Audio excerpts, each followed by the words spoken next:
আইনমন্ত্রী দেখে যা আইসের তোর বাপেরা।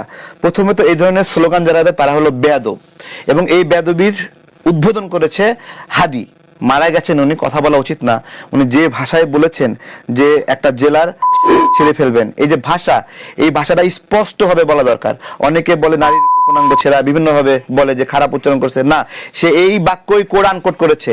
এই যে খারাপ উচ্চারণ, এই যে উদ্বোধন করে গেলেন, এবং সেই লোককে যে কাজী নজরুল ইসলামের পাশে কবর দেওয়া হলো, এইটাই একটা মারাত্মক খারাপ কাজ হয়েছে।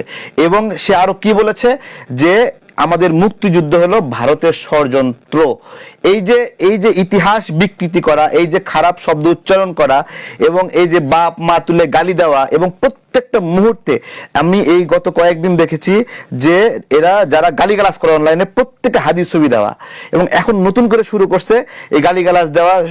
আপনার হলো রামিসার ছবি দেওয়া আইডি থেকে পুরুষ নামের আইডি গুলো মানুষকে গালিগালাজ করতেছে, মনে হচ্ছে রামিসাই গালিগালাজ করতেছে। এবং এরা আরো নোংরামি কি করে, যখন আয়াতুল্লাহ খামেনি মারা গেল, যে খামেনি সাহেব মারা গেল, তখন খামেনির ছবি দিয়ে এই মানুষকে গালিগালাজ করতেছিল। এই জামাত শিবিরের বট বাহিনী এই যে নোংরা আচরণ, নোংরা ভাষা, এবং এরা আসলে জেনেটিক্যালি এটা পেয়েছে। এদের পূর্বপুরুষরা ছিল রাজাকার। এই রাজাকাররা কারা ছিল?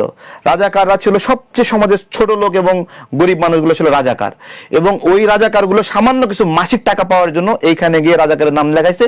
এরপরে সে তারা চেয়ারম্যানের বাড়ি হামলা করেছে, মেম্বারের বাড়ি হামলা করেছে, সমাজপতির বাড়িতে হামলা করেছে, সমাজের পঞ্চায়েতের প্রধান বাড়িতে হামলা করেছে, হামলা করে করে জায়গায় জায়গায় নিয়ন্ত্রণ নিয়েছে।